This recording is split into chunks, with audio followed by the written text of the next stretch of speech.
Their belief is if the Americans could be kicked out of the region, then Iran, as the largest population and the greatest military power, could in time kind of roll over all of the other local powers.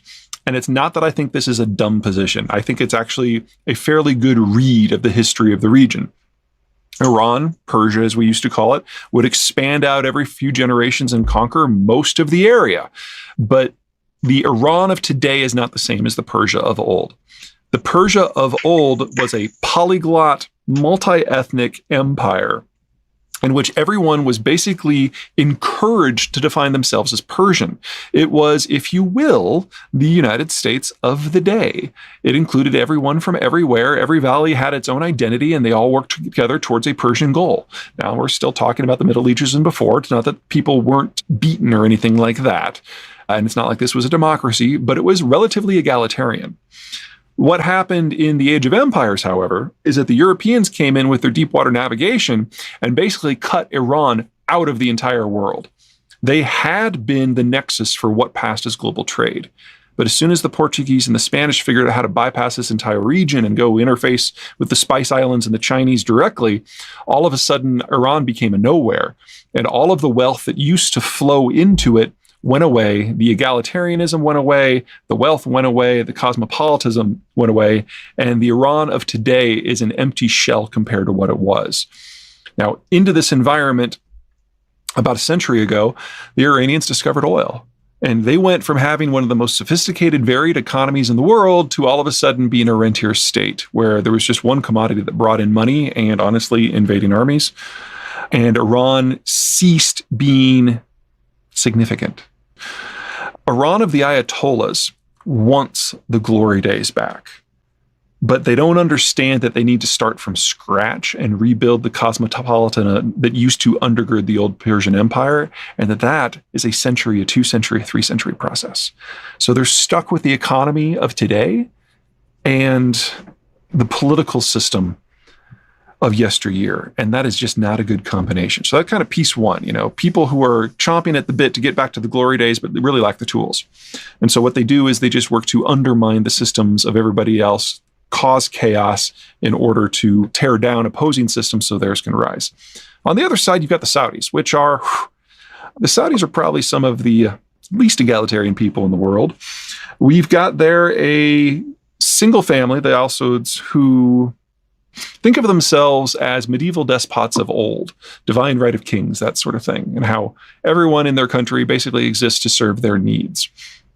They look at the Persians with concern because in times the Persians have conquered what is today Saudi Arabia, but really it's a lot more visceral than that. The Saudis and their allies, the Wahhabis, used to be desert raiding tribes.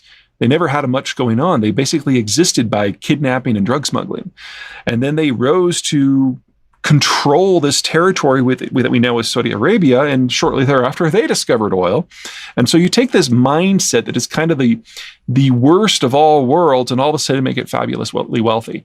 So there's not a lot of work ethic. There's no technical skills. They bring in foreigners to do everything, but they're mad rich. These are the two forces that are now opposed to each other in the Middle East. And the United States, during the Cold War, managed to make both of them allies. And in the post-Cold War order, managed to keep the Saudis as an ally when they lost the Iranians.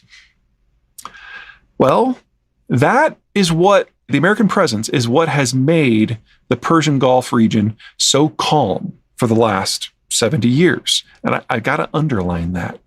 Despite all the wars in Iraq and Afghanistan, Saudi Arabia, and Syria, this is the calmest period in this region's history. And the only reason it's been relatively calm is the Americans had to have the oil flowing to power the global order. Now that the Americans don't care, now that the Americans are leaving, this region goes back to the old rivalries. And these two powers, Iran and Saudi Arabia, are going to be at each other's throats very soon. You could actually argue that the civil war in Syria is kind of the opening gambit in this conflict. The Saudis and the Iranians have backed opposite sides. The Iranians get a lot of flack in the United States for being hyper-violent. They are, but they're not nearly as violent as what the Saudis have done. Because at the end of the day, the Iranians actually want to rule this region. And so they've worked with the standing government of Bashar Assad. The Saudis don't.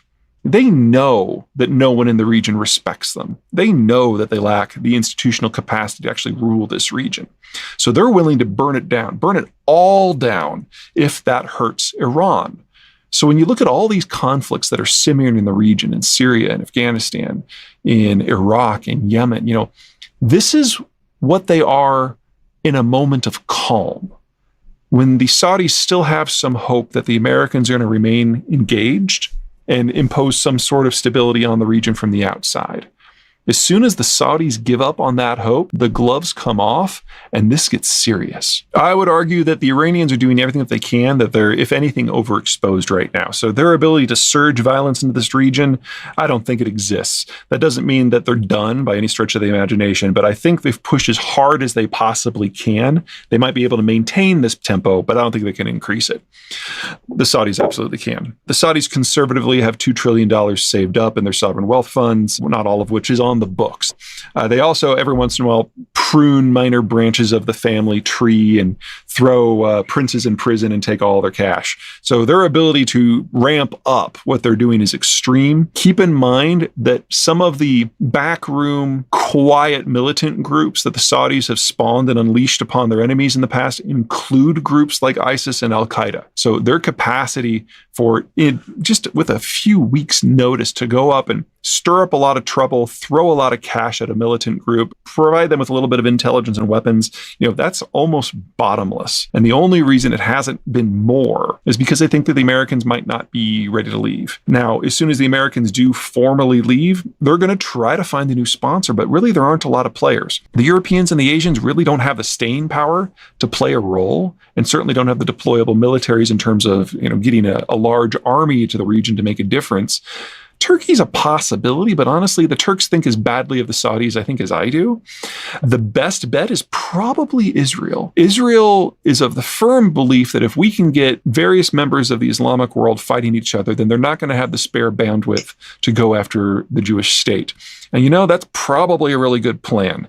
So they're providing already the Saudis with weapons training, with some equipment that the Americans won't give them, with time on target intelligence. They're stirring up groups around the region in parallel with the Saudis to a little degree. Geopolitics makes strange bedfellows. Well, the Israelis and the Saudis are never going to have a signed document, and there's never, ever going to be an Israeli base in Saudi Arabia. They've done a very good job at keeping this relatively low profile from a PR point of view, but it's pretty safe to say that most of the Arab world nations today actually prefer working with Israel to Iran.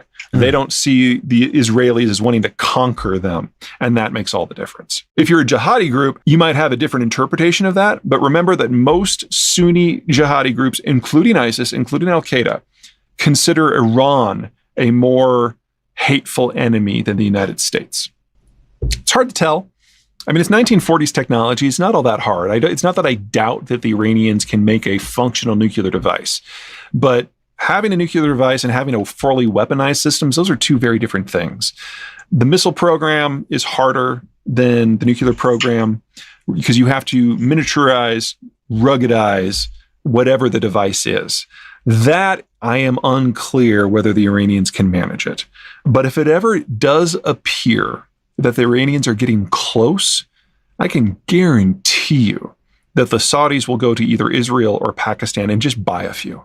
The United States developed a nuclear weapon during World War II because we didn't think we could win the conventional fight. We didn't nuke Germany because that ultimately became a land war where we had the preponderance of power, and we didn't nuke them. In Japan, we were going to have to do an amphibious landing of the home islands, and we were projecting in excess of 1 million casualties. That was too high a price, so we went with the nuclear option.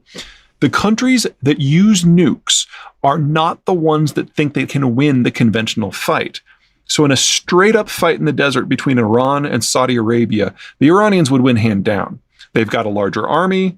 They might not be as well equipped, but they actually have people who know how to fight. The Saudi army probably wouldn't do very well outside of an air-conditioned garage. So the Saudis would go with nukes. And you can replay that anywhere in the world. I don't worry about Chinese nukes. I worry about Taiwanese nukes. I don't worry about Russian nukes. I worry about Polish nukes.